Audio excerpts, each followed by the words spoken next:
Bueno, acá voy a hacer una mini descripción de los componentes del horno de Temple en Sales. Tenemos para empezar un soplador de aire, que en este caso es reemplazado por un secador de pelo. Tenemos la electroválvula, que es la que controla el paso de gas. Tenemos una salida previa a la electroválvula, que es la que está encargada de mantener prendido el piloto. Tenemos el caño de acero inoxidable, en este caso es 304. Se recomiendan de todas maneras inoxidables que tengan menor cantidad de carbono para que no sufran tanta erosión por la llama. Esa es la termocupla, es la que sensa la temperatura dentro del líquido, dentro del baño de sales fundidas. Eso es un sistema de aspiración, que es simplemente un caño de aspiración que está conectado a un extractor de aire casero de cocina común y corriente. La idea es que saque el vaporcito ese de la zona de trabajo. Es básicamente vapor de agua eso. Las sales fundidas estas tienen un punto de ebullición algo más alto. Y después tenemos el control de temperatura, que está manejado por un controlador PID Novus N480D. Y después tiene los componentes comunes, que son la entrada de la sonda, que es la termocupla que les comentaba recién. Una salida más universal, que es con un tomacorriente. El tomacorriente es para poder conectar tanto el horno de temple eléctrico como el horno de revenido, como el horno de sales. Este horno va a quedar ya para recocidos, recocidos, revenidos y temple. Acá, estamos viendo que la temperatura ha bajado un poco de más. Está algo difícil controlar el tema del gas, porque estamos con muchas variantes de gas. Por el tema de que es invierno, hay gente que utiliza gas y se recupera, se cae y demás.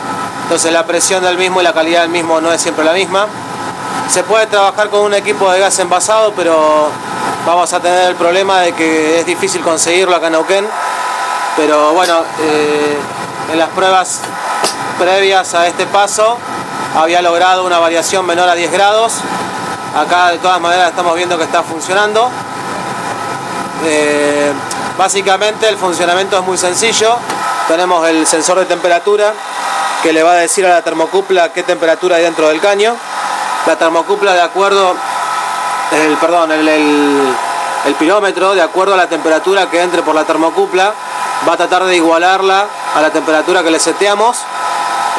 Hay una cosita en el pirómetro que se llama control de histéresis, que es para evitar los rebotes de las contactoras y los relés.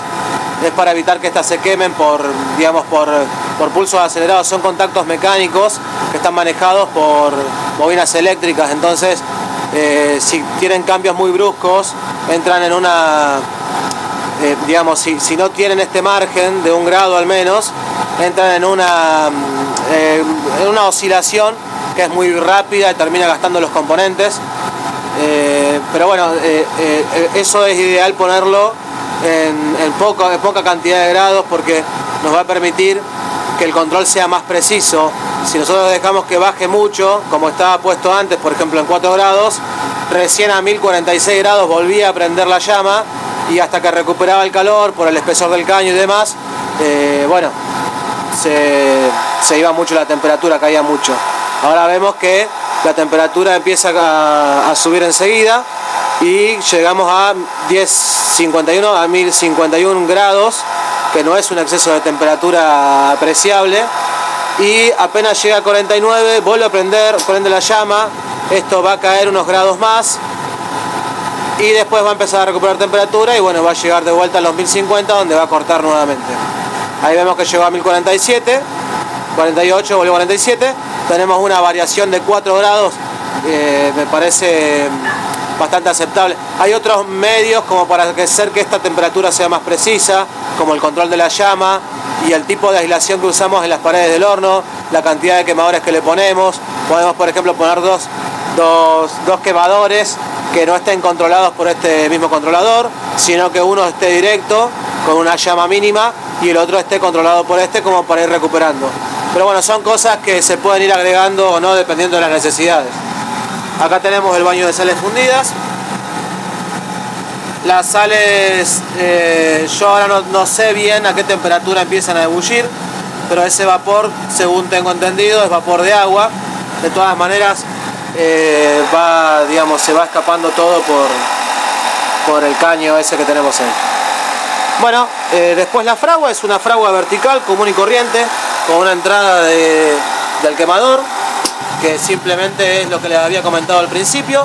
Y después, importante, tiene una salida por acá, está medio escondida.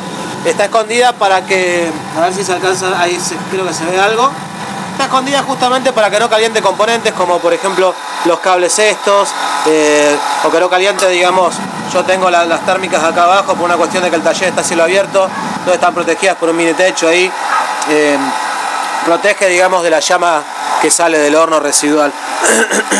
Después, otra cosa importante, estas llamas, este caño en particular tiene 50 centímetros de largo, tiene unos 80 milímetros más o menos de diámetro, y la pared tiene unos 5,5-6 milímetros de espesor.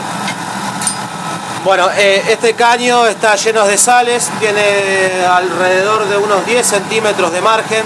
Esos 10 centímetros de margen yo los dejo porque cuando este horno, digamos, cuando este baño de sales recibe humedad, las sales, esta humedad tiende a vaporizarse inmediatamente, y como no tiene prácticamente tensión superficial este baño, esa humedad cae y hace que explote las sales hacia arriba. Entonces, volviendo, tiene 10 centímetros más o menos de espacio vacío para que las sales, si llegaran a saltar, no se desparramen por todo el taller. Otra cosa importante, cuando se empieza a calentar este baño de sales, se empieza a calentar de abajo hacia arriba, lo que va a hacer que la parte de arriba quede sólida.